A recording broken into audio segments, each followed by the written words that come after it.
not doing anything for quad.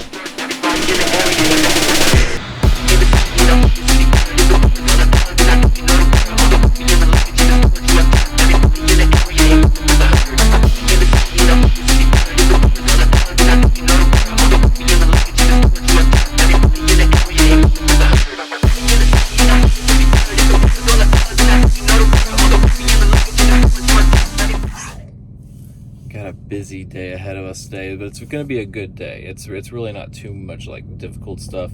I'm in the gym parking lot right now waiting for them to open so I can get my workout done. After that, I'm gonna meet up with Duncan. We're gonna shoot some photos and videos for him and for the gym that he works out at. And then after that, I just need to get groceries. I gotta get all of this done before 2 p.m. hits. I just told my wife I'd be back by 2 p.m. I'm not gonna record too much of my workout. That's not really the most interesting part of my day, at least in my opinion. If it is, you can let me know in the comments below underneath that like button. Yeah, we're gonna go ahead and get this day started, and I thought I'd just take you along with me.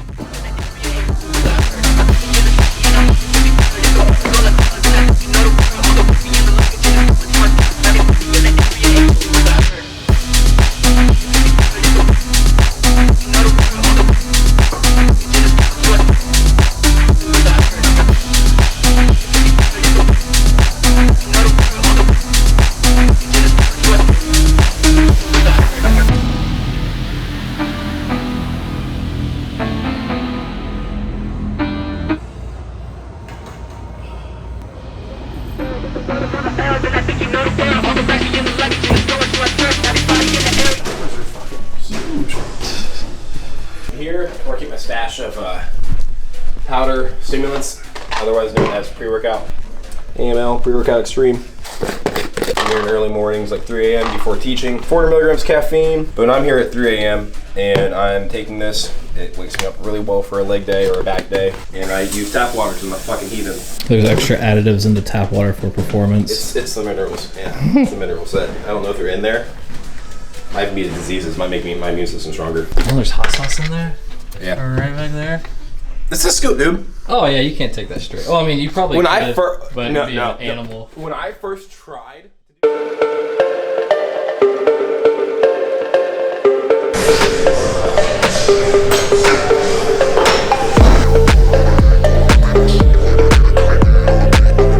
I have to use this tripod because this tripod is about to be in use. So this tripod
It's locked.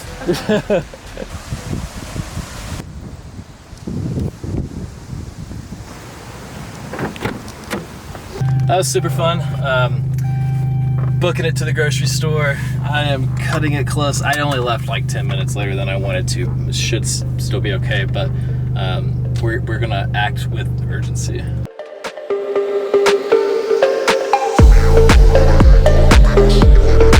And we're back in the studio. A little bit past 2, this is like 2:30, 2:40, but I made it home and my wife is resting right now, so that's good. I got my little one on camera right here just so dad knows what's going on. I wanted to bring up at the end of this video a comment that I got on one of my most recent YouTube videos where someone suggested to do a video talking about the differences and pros and cons of smartphones versus actual cameras. For the cameras that I'm going to be referencing, I'm just going to be referencing mirrorless cameras overall. I just feel like mirrorless cameras right now in 2023, besides film cameras, which I feel like are a trend or like a fast fashion in photography, mirrorless cameras are just a more commonly used tool. A lot of camera manufacturers are just making their models as mirrorless cameras, and I'm actually gonna...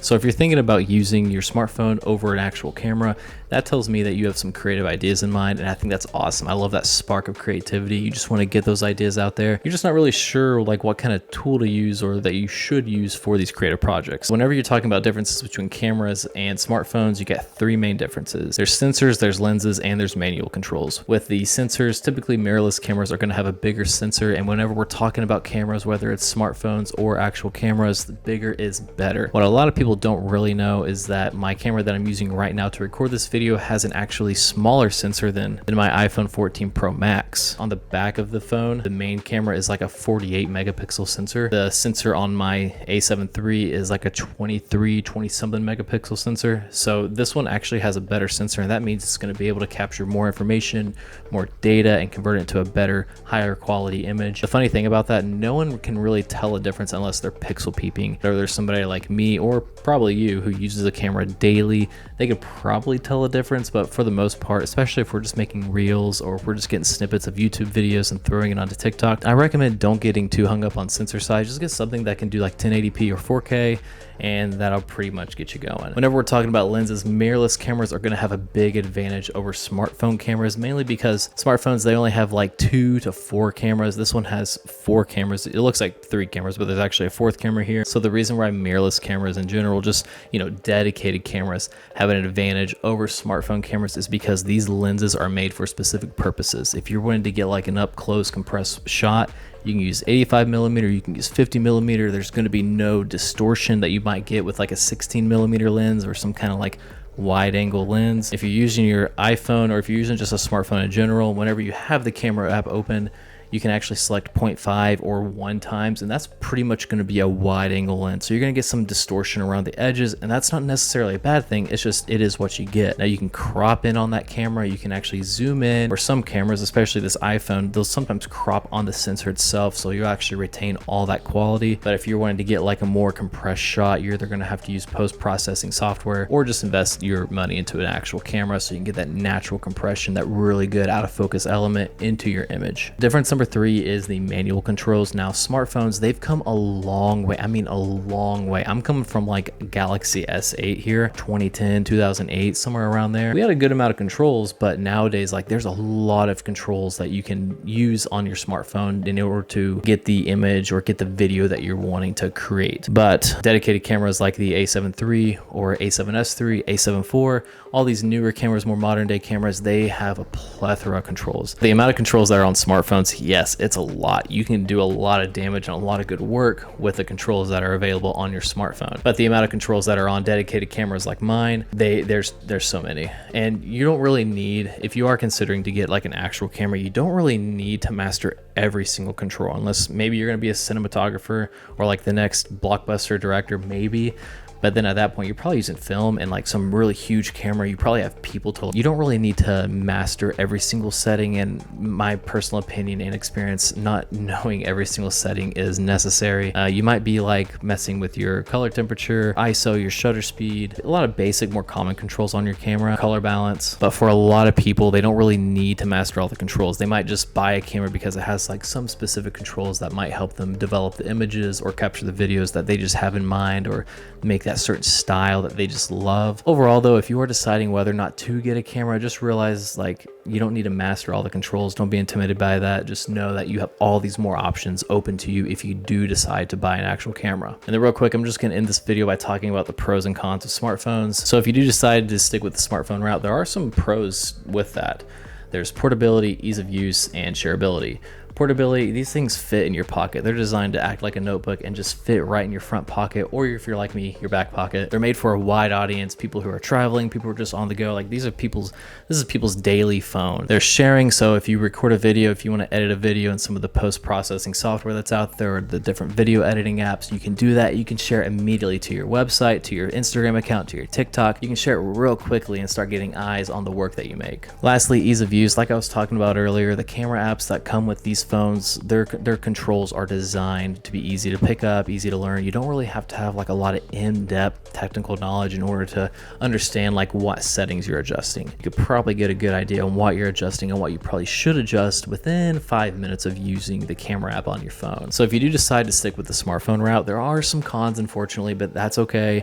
It just comes in the form of limited controls, optical limitations, and those kind of lead into the overall quality limitation. With the control limitations, yeah, there are a ton of controls. You can do a lot of good work with the controls that are on the smartphone. No one's gonna be critiquing your videos or your photos. You know why? You probably should adjust the exposure. Wish that they lowered the contrast. No one's really gonna be saying that, and if they are, they're probably a snob, or they're probably someone who really knows their stuff, and they might just have a certain taste that isn't the same as your taste, and that's not really a bad thing. They're just commenting. It's the internet.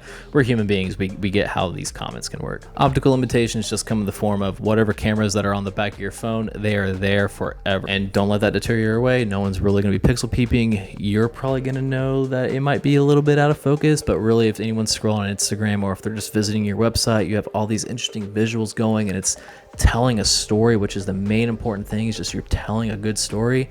No one's gonna care. So like all these cons, like I was kind of alluding to, they come together to give you like a not as good of image quality as it would be if you were using a camera. Now it's still going to be really good image quality. It's gonna be really good image quality, especially if you're using like a 4K camera, 60 FPS or even 30 FPS. You're gonna have really good quality in your video or your photos. I came from a Samsung Galaxy Note 20 Ultra. That is a mouthful, and I still like have the phone in this. I think it was called Mystic Bronze, and it looks so good. Like this was a cool phone. I was making reels and YouTube videos with the back of that camera. That's a camera that came out in 2020, so it's not really that old. Had really good 4K, had really good 1080p. I could do a little bit of slow motion off that camera. But yeah, no one really can tell the difference, and if they do, well then good for them. If they can't, all good. More power to me, more power to you if you decide to use a smartphone. But if you decide to use a camera, then that probably means that you're going to take it seriously, or you just have a little bit of money that you can afford to spend on a camera, maybe a lens or two. Either way, there's really no like bad option. There's really no good option. It's just what's going to be right for you. What kind of content are you wanting to make? Who's your audience? Where are you going to share all this work to? Are you doing photography? Are you doing video? If you're doing video, do you need 1080p or do you absolutely need 4K or 8K? Do you need to do super duper slow motion? All that's going to help influence whether or not you should buy a camera or stick with your guns, start using your smartphone and learn it. I hope that this like kind of guided you on the right path for you, and like I said, it just all comes down to what's right for you. So have fun with it, make those creative projects that are just keeping you up at night, and share them everywhere. Learn your tools. Whether you get a camera or you get a smartphone, learn your tools. You'll be that much better a creator for it. If you like this video, be sure to crush that like button and let me know what you would like to see next time in the comments below. You can follow me on Instagram at theycallme_Tanner. And if you want to see any of my past work, you can visit my website, theycallmetanner.com. I'll see you next time. Bye. Look at that. Look at my little one. All asleep. I didn't even wake her up. All right, I gotta go take a shower.